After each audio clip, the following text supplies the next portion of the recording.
అవే కథలు, అవే డైలాగులు, అదే స్క్రీన్ ప్లే. టాలీవుడ్ ఇంకెప్పుడు మారుతుంది? వాట్సాప్లో వచ్చే కుళ్ళు జోకులు, జబర్దస్త్ డబుల్ మీనింగ్ డైలాగులేనా? కొత్త కాన్సెప్ట్లు, కొత్త స్టోరీలు మనకు దొరకవా? లేదంటే మన దర్శకులు రాసే ప్రయత్నం చెయ్యరా? బాలీవుడ్, మల్లీవుడ్ దర్శకులకు డిఫరెంట్ స్టోరీలు ఎలా దొరుకుతున్నాయి? టాలీవుడ్ సినిమాలు కొంతకాలంగా వరుసగా ఫ్లాప్ అవుతున్నాయి. తీసిన కథలే తిప్పి తిప్పి మళ్ళీ తీస్తున్నారు. ఒక సినిమాలో పెట్టిన సీన్లనే సిగ్గు ఎగ్గు లేకుండా కాపీ కొట్టేస్తున్నారు. ఎవరేమనుకుంటే మాకేంటి అన్నట్లు దర్శకులు, హీరోలు వ్యవహరిస్తున్నారు. కొత్తదనంతో సినిమా తీద్దాం, కొత్తగా డైలాగులు రాద్దామని ఆలోచన అస్సలు లేదు. కొంచెం కూడా బుర్రకు పని చెప్పడమే లేదు. నయా కాన్సెప్టుల గురించి ఆలోచించడం ఎప్పుడో మానేశారు. బాలీవుడ్, హాలీవుడ్, ఇండియన్ మూవీస్ ను చూడ్డం, ఆ సినిమాలన్నింటినీ కలిపి గ్రైండర్ వేయడంలో మన టాలీవుడ్ దర్శకులు ఆరితేరిపోయారు. కొందరు దర్శకులు పాత సినిమాల్లో కాన్సెప్టులను కాపీ కొట్టడం, దానికో కొత్త టైటిల్ పెట్టడం, పబ్లిసిటీ చేసుకోవడం కామన్ అయిపోయింది. టాలీవుడ్ దర్శకులు బుర్రలేని వారని తాము తీసే సినిమాలతో నిరూపించుకుంటున్నారు. ఇటీవల వచ్చిన సినిమాలే టాలీవుడ్ దర్శకుల పనితీరును నిరూపిస్తున్నాయి. మల్లీవుడ్, బాలీవుడ్ సినిమాలు కొత్త కాన్సెప్టులు, కథలు, డిఫరెంట్ స్క్రీన్ ప్లేతో దుమ్ము రేపుతున్నాయి. ఆడియన్స్ కూడా ఆ సినిమాలకు బ్రహ్మరథం పడుతున్నారు. కలెక్షన్ల సునామీ సృష్టిస్తున్నారు. థియేటర్లకు జనం క్యూ కడుతున్నారు. కానీ మన దర్శకులు, హీరోలు మాత్రం మారడమే లేదు. మేం తీసిందే సినిమా, మేం చెప్పిందే కథ అంటున్నారు దర్శకులు. హీరోలు తానా అంటే దర్శకులు తందానా అంటూ ఒకరికొకరు భజన చేసుకుంటున్నారు. టాలీవుడ్ హీరోలు తమకు భజన చేసే దర్శకులకే పెద్దపీట వేస్తున్నారు. కథ పాతదైనా, కాన్సెప్ట్ కొత్తగా లేకపోయినా, స్క్రీన్ ప్లే సో అయినా తాము పట్టిన కుందేలుకు మూడే కాళ్ళు అన్నట్లు మన డబ్బా, పరడబ్బా, పరస్పర డబ్బా అన్నట్లు వ్యవహరిస్తున్నారు. మలయాళం, బాలీవుడ్ దర్శకులతో మనోళ్లు పోటీ పడలేకపోతున్నారు. వాళ్లే కలెక్షన్లు, కథలతో దూసుకుపోతుంటే మనోళ్లేమో ఎక్కడ వేసిన గొంగలి అన్నట్లు పరిస్థితిని తయారు చేసుకుంటున్నారు. వాట్సాప్లో వచ్చే కుళ్ళు జోకులు, జబర్దస్తుల్లో వచ్చే డబుల్ మీనింగ్ కామెడీ సీన్లని నమ్ముకుంటున్నారు. మన దర్శకులు సొంతంగా ఆలోచించడం ఎప్పుడూ మానేశారు. సినిమాలో ఎంతసేపు హీరోల ఎలివేషన్లేనా? ఒక పిస్తల్తో 100 మందిని కాల్ చేసే ఓవర్ యాక్షన్ సన్నివేశాలేనా? స్వకుచ మర్దనాలతో ఎంతకాలం గడుపుతారు? వీటి నుంచి తెలుగు సినిమా రంగం ఎప్పుడు బయటపడుతుంది? టాలీవుడ్ రేంజ్ ఎప్పుడు పెరుగుతుంది? చౌకబారు స్టోరీలు, రోత పుట్టించే డబుల్ మీనింగ్ డైలాగులు, మోస కథలు, భజన డైలాగులతోనే కాలం గడిపేస్తారా? కొత్తగా నేర్చుకునే ప్రయత్నం చేయరా? తమిళ్, మలయాళం, బాలీవుడ్ దర్శకులు ఓ వైపు దూసుకుపోతున్నారు. డిఫరెంట్ ప్రెజెంటేషన్, స్క్రీన్ ప్లేతో తలపండిన డైరెక్టర్లకే సవాల్ విసురుతున్నారు. 4 కామెడీ సీన్ల చుట్టూ కాన్సెప్టును తయారు చేసుకోవడం, బడా హీరోలను ఒప్పించి సినిమాలు తీసేస్తున్నారు. దాన్నే కొత్త కథ అంటూ ప్రేక్షకుల మీదకు వదులుతున్నారు. కొత్తదనం లేని కథలతో సినిమాలు తీస్తే ప్రేక్షకులు ఎందుకు చూడాలి? కొంచెమైనా బుద్ధి ఉండక్కర్లేదా? మనకు బుర్రలేదని చెప్పుకుంటున్నారు. అంతేకాదు, డైరెక్టర్లు సోమరిపోతుల్లా తయారవుతున్నారు. మనం ఇంకా వాట్సాప్ జోకులు, జబర్దస్త్ కామెడీల దగ్గరే ఆగిపోయాం. 4 కామెడీ స్క్రిప్ట్లు రాసుకొని దాని సినిమా తీస్తూ దౌర్భాగ్యంలో ఉండిపోయాం. కొత్త కాన్సెప్ట్లు, కొత్త కథలు, కొత్త స్క్రీన్ ప్లేను ఎప్పుడు నేర్చుకుంటుంది? మన దర్శకులు ఎప్పుడు మారుతారు? ఓటీటీలు వచ్చాక టాలీవుడ్ దర్శకులు డొల్లతనం, మేధావితనం బయటపడుతోంది. తమిళ్, మలయాళం దర్శకులు చిన్న కాన్సెప్ట్తోనే అదిరిపోయే సినిమాలు తీస్తున్నారు. అలా మన టాలీవుడ్ డైరెక్టర్లు ఆలోచిస్తారు. ఎంతసేపు భారీ బడ్జెట్లు, స్టార్ కాస్ట్, లొకేషన్లు, గ్రాఫిక్స్ ను నమ్ముకోవడం మానేస్తారా? మారుతున్న కాలానికి అనుగుణంగా కాన్సెప్టు, స్క్రీన్ ప్లే, కథలు రాసుకోకపోతే అప్పట్లో ఒకటి ఉండేదని టాలీవుడ్ గురించి చెప్పుకోవాల్సిన పరిస్థితులు రావడం గ్యారంటీ. అదెంతో కాలం లేదు. మల్లీవుడ్, కాలీవుడ్ ను చూసి తెలుగు హీరోలు, దర్శకులు ఎంతో నేర్చుకోవాలి. కాన్సెప్ట్లు, స్క్రీన్ ప్లే, టేకింగ్ విధానంలో టాలీవుడ్ చాలా వెనుకబడింది. భారీ బడ్జెట్లు, పెద్ద సెట్టింగ్లు, విదేశాల్లో షూటింగ్లు, టాలీవుడ్కు ఇవి మాత్రమే తెలుసా? డైరెక్టర్లు, హీరోలు ఎప్పుడు మారతారు? ప్రేక్షకులు వినోదం కోసం, నిర్మాతలు రీమేక్ హక్కుల కోసం, ఫిల్మ్ స్కూల్ విద్యార్థులు కేస్ స్టడీ కోసం, రచయితలు వినూత్నమైన ఐడియాల కోసం కొత్త మలయాళ సినిమా ఎప్పుడు విడుదలవుతుందా అని ఎదురు చూస్తూ ఉంటారు. కథలో కొత్తదనం, కథనంలో వైవిధ్యం, సంభాషణల్లో సహజత్వంతో భారతీయ సినిమా పరిశ్రమకు సరికొత్త ఫిల్మ్ మేకింగ్ పాఠాలు నేర్పుతోంది మాలీవుడ్. టాలీవుడ్ పాత కాన్సెప్టులతో తిరుగుతూ ఉంటే మల్లీవుడ్, కాలీవుడ్, బాలీవుడ్ డైరెక్టర్లు మాత్రం రోజుకు కొత్త కాన్సెప్ట్తో ప్రేక్షకులను మాయ చేస్తోంది. ఇలా కూడా సినిమాలను తీయొచ్చా అని కుళ్ళు, సున్నితమైన అంశాలను తమ టేకింగ్ తోనే అదరగొడుతున్నారు. టాలీవుడ్ లో మాత్రం ఎంతసేపు అవే కథలు. ఉస్తాద్ భగత్ సింగ్, మనశంకర వరప్రసాద్ అన్నీ హీరోల ఎలివేషన్ ఇచ్చేవే. దర్శకులు కూడా హీరోల భజనం చేయడంలో ముందుంటున్నారు. మలయాళం సినిమాల్లో భారీ బడ్జెట్లు ఉండవు, ఖరీదైన సెట్టింగులు అసలు కనిపించవు, పంచ్ డైలాగులు అన్నవే వినిపించవు, గ్రాఫిక్స్ మాయతో గారడీ చేయవు. ఇవన్నీ లేకుంటే సినిమా ఎలా తీస్తారు అని అనుమానము రావచ్చు. ఏ కథకైనా ఆత్మ ఉంటుంది, పాత్రల్లో జీవకళ తొంగి చూస్తుంది, సంభాషణల్లో సహజత్వం తొనికిసలాడుతుంది.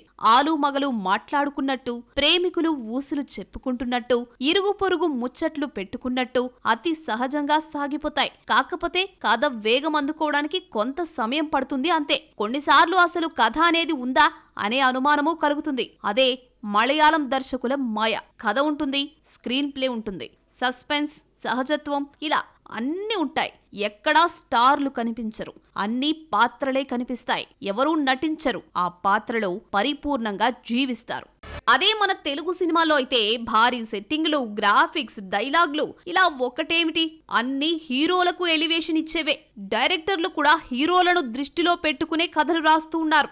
ఆహో ఓహో అనే రేంజ్ లో భారీ డైలాగులు పెడుతున్నారు. తెలుగు సినిమాల్లో హీరోలే కనిపిస్తారు తప్ప ఎక్కడా నటులు పాత్ర ఒదిగిపోయినట్లు చూపించరు. ప్రతి ఫ్రేమ్ కూడా హీరోనే సర్వాంతర్యామి అనేలా బిల్డప్ ఇస్తున్నారు. అందుకే తెలుగు సినిమాలు బొక్కబోర్లా పడుతున్నాయి. మలయాళ చిత్రాలు మాత్రం తెలుగు సినిమాల పోటీని తట్టుకుని థియేటర్లలో కలెక్షన్స్ సునామీ సృష్టిస్తున్నాయి. ఓటీటీ క్లిక్కుల్లో దూసుకుపోతున్నాయి. మలయాళం దర్శకులు సరికొత్త కాన్సెప్టులతో పోటీ పడుతున్నారు. ఏ ఇండస్ట్రీ సాటిరాని విధంగా కథల ఎంపికలో, టేకింగ్ తో, స్క్రీన్ ప్లేతో మల్లువుడ్ దర్శకులు టాలెంట్ కు పదును పెడుతున్నారు. తెలుగు సినిమాల్లో ఉన్నట్లు భారీ తారాగణం ఉండదు, డబుల్ మీనింగ్ డైలాగులు అస్సలుండవు, యాక్షన్ సీన్స్ కనిపించవు, హీరోలు కనిపించరు, కథ పాత్రల చుట్టూ సినిమా తిరుగుతుంది. టాలీవుడ్ లాగా స్వకుచమర్ధనాలు అన్నవి మచ్చుకైనా కనిపించవు. తెలుగులో హీరోల కోసం హీరోలు చుట్టూ స్టోరీ మొత్తం తిరిగేలా స్టోరీలను రాసుకుంటున్నారు. కానీ మలయాళంలో కథ బలం, తెలుగులో అయితే హీరోనే బలం. ఇలా ఉంటే సినిమాలు ఎలా హిట్ అవుతాయి, నిర్మాతలకు ఎలా డబ్బులు వస్తాయి? దీన్ని మాత్రం మన దర్శకులు ఆలోచించే ప్రయత్నం చెయ్యరు. మలయాళ దర్శకులు తక్కువ బడ్జెట్తో భారీ కలెక్షన్లు రాబడుతున్నారు. అక్కడి డైరెక్టర్లకు దొరుకుతున్న కథలు మనకెందుకు కనిపించడం లేదు?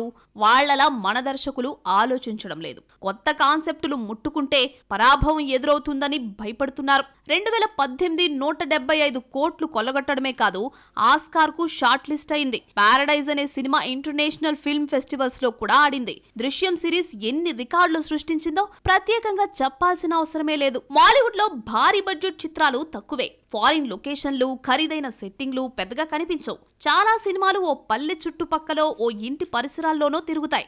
జీరో సైజ్ హీరోయిన్లు, 6 ప్యాక్ హీరోలు వాళ్ల కాస్టింగ్ లిస్ట్ లో ఉండరు. కాస్ట్యూమ్స్ ఖర్చు నామమాత్రమే. పురుషులైతే లుంగీలదే హంగామా. స్త్రీ పాత్రలకు నైటీలతోనే తలారిపోతుంది. పాడుబడిన బంగళాలో 18వ శతాబ్దపు వాతావరణంలో 3-4 పాత్రలతో నిర్మించిన మమ్ముట్టి నలుపు తెలుపు సినిమా భ్రమయుగం 100 కోట్ల క్లబ్లో చేరింది. ప్రమాదంలో చిక్కుకున్న మిత్రుడి కోసం ఓ స్నేహ బృందం పడిన తపన మంజుమల్ బాయ్స్ పేరుతో 200 కోట్లు వసూలు సాధించింది. ఇలాంటి కొత్త కాన్సెప్టులతో తెలుగులో ఎన్ని సినిమాలొచ్చాయి?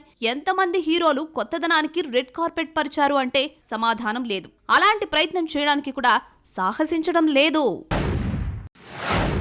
ఇచ్చి పడేసే గోత్రం, ఎరగదీసే నక్షత్రం అంటే ప్రేక్షకులు కలెక్షన్స్ ఇచ్చేస్తారా?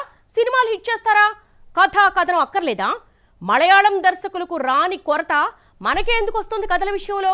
కొత్త కాన్సెప్ట్లకు ఆహ్వానం పలకపోతే టాలీవుడ్ దర్శకులు దుకాణం బంద్ చేసుకోవాల్సిందేనా? హాలీవుడ్ నుంచి బాలీవుడ్ వరకు ప్రతి పరిశ్రమను కథల కొరత వేధిస్తూనే ఉంటుంది. ఎవరి పద్ధతిలో వారు స్టోరీలను వండివార్చుకుంటారు. ఈ విషయంలో మాలీవుడ్ కు ట్రేడ్ మార్క్ ఫార్ములా ఉంది. తనకంటూ ఓ నియమం పెట్టుకుంది. ఇక్కడ ఫారిన్ సరుకును రీసైకిల్ చేయరు. బ్లాక్ అండ్ వైట్ సినిమాల సీన్లు చించేసి వాడుకోరు. ప్రతి కథకు జీవితమే నేపథ్యం. ప్రతి పాత్ర జనంలో నుంచి పుడుతుంది. నిజానికి మనకు కథల కొరత లేదు, ఉన్నదంతా ఆలోచనల కొరతనేనని మలయాళ సినిమాలు చూసిన వారికి అర్థమవుతుంది. మలయాళ సినిమా సాధించాల్సింది ఇంకా చాలా ఉందని అక్కడి దర్శకులు చెబుతున్నారు. కొంతకాలంగా ప్రేక్షకుల అభిరుచులు వేగంగా మారిపోతున్నాయి. వాస్తవానికి దగ్గరగా ఉన్న కథలని ఇష్టపడుతున్నారు. ప్రస్తుతం మలయాళ పరిశ్రమ ఆ ట్రెండ్ను కొనసాగిస్తోంది. మన దర్శకులు మాత్రం ఊహల్లో తేలిపోతున్నారు. హీరోలతో పంచ్ డైలాగులు చెప్పించడానికి ఇంట్రెస్ట్ చూపిస్తున్నారు. తెలుగు పరిశ్రమలో హీరోల పారితోషికమే పావు వంతు ఉంటుంది. అదనంగా పంపిణీ హక్కులు అడుగుతారు. పైగా తాను సూచించిన సహనటులే ఉండాలి. నిర్మాతలుగా తమ కుటుంబ సభ్యులే ఉండాలి. చెప్పుకుంటూ పోతే ఎన్నో కండిషన్లు పడతారు. అందుకే తెలుగు సినిమాల్లో కొత్తదనం ఉండటం లేదు. ప్రేక్షకులు కూడా సినిమాలను బండకేసి కొడుతున్నారు. కనీసం వారం కూడా థియేటర్లలో ఆడటం లేదు. హీరోలు, దర్శకులు ఆలోచన విధానం మారాలి. హీరోలు, దర్శకులు కొత్తదనానికి స్వాగతం పలకాలి. నయా కాన్సెప్టులతో వచ్చే దర్శకులను ప్రోత్సహించాలి. అప్పుడే తెలుగు సినిమా రంగం బాగుపడుతుంది. మలయాళం ఇండస్ట్రీలో హీరోల బాధ అసలే ఉండదు. సూపర్ స్టార్ల రెమ్యునరేషన్లు చిన్న నిర్మాతలకు అందుబాటులో ఉంటాయి. దీంతో నిర్మాణ ఖర్చులు అదుపు తప్పవు. అదే సమయంలో రచయితలకు ఏమాత్రం తక్కువ చేయరు. ఫలితంగా నాణ్యమైన స్క్రిప్ట్స్ వస్తున్నాయి. కథ, కథనం, స్క్రీన్ ప్లే, పరిశోధన ఇలా దర్శకుడే సకల బాధ్యతలను తీసుకోవాలని అనుకోడు. కథ అల్లేవాడు కథ మీదే దృష్టి పెడతాడు. దర్శకుడి పని దర్శకుడిదే. అన్నింటికీ మించి హీరోలు ఇమేజ్ చట్రంలో చిక్కుకుపోరు. కాబట్టి సూపర్ స్టార్ మమ్ముటి స్వలింగ సంపర్కుడి పాత్ర పోషించగలిగాడు. ఫహద్ ఫాసిల్ సైకో పాత్రలకు ఒప్పుకున్నాడు. మమ్ముటి చేసిన గే పాత్ర అయినా, ఫహద్ ఫాసిల్ చేసిన సైకో పాత్ర అయినా తెలుగు ఏ హీరో చేయగలడు? చేసే దమ్ము ఎంతమందికి ఉంది అంటే సమాధానం లేదు. కథల ఎంపికలోనే మనకు సరైన క్లారిటీ ఉండటం లేదు. అలాంటప్పుడు సినిమాలు ఎలా హిట్ అవుతాయి? అందురాలైన ఓ శిల్పకారిణి తనపై జరిగిన అఘాయిత్యాన్ని కోర్టుకి ఎలా వివరిస్తుంది అనే కోణంలో సాగే నేరు మూవీలో మోహన్ లాల్ నటన కౌశలానికి అద్దం పడుతుంది. సురేష్ గోపి హీరోగా వచ్చిన గరుడన్ ఓ వినూత్న ప్రయోగం. సగం సినిమా ఒక కోణంలో సాగుతుంది. ఒక పాత్రను ద్వేషిస్తాం, మరో సగం ఇంకో కోణంలో నడుస్తుంది. ఇదే పాత్రను ప్రేమిస్తాం. ప్రేక్షకుల ఎమోషన్స్తో ఆడుకోవటం మలయాళ దర్శకులకు బాగా తెలుసు. గ్రేట్ ఇండియన్ కిచెన్ వంటింట్లో నలిగిపోతున్న ఓ యువతి హృదయాన్ని ఆవిష్కరించింది. మలిసంధ్యలో ఒంటరి జీవితం గడుపుతున్న ఓ తండ్రి తన కొడుకు రూపొందించిన రోబోతో అనుబంధాన్ని ఎలా పెంచుకుంటాడో ఆండ్రాయిడ్ కుంజప్పన్ వెర్షన్ 5.25లో చూపించారు. ఇలాంటి సినిమాలు మలయాళంలో తప్పించి ఎక్కడా తీయలేరు కూడా. గోట్ లైఫ్ మూవీ ఎన్నో రికార్డులు సృష్టించింది. దాదాపు 16 ఏళ్ల పాటు ఈ చిత్రం కోసమే పనిచేశారు దర్శకుడు బ్లెస్సీ.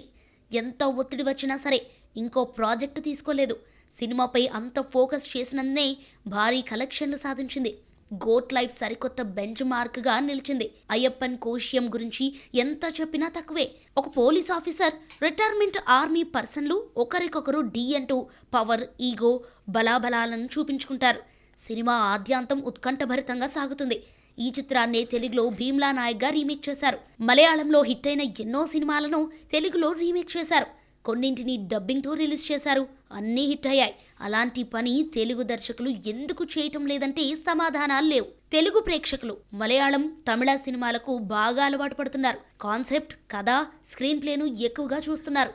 ఓటీటీలు వచ్చిన తర్వాత మలయాళం, తమిళ సినిమాలకు ఫుడ్ డిమాండ్ పెరిగింది. మలయాళం సినిమాలతో పాటు సిరీస్లను జనం వదిలిపెట్టడం లేదు.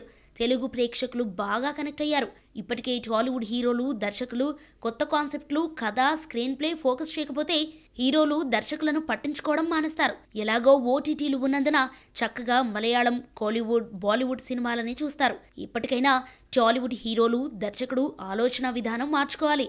అవే డైలాగులు, అదే కామెడీ డైలాగులు చెబితే ప్రేక్షకుల చేత పరాభవం తప్పదు.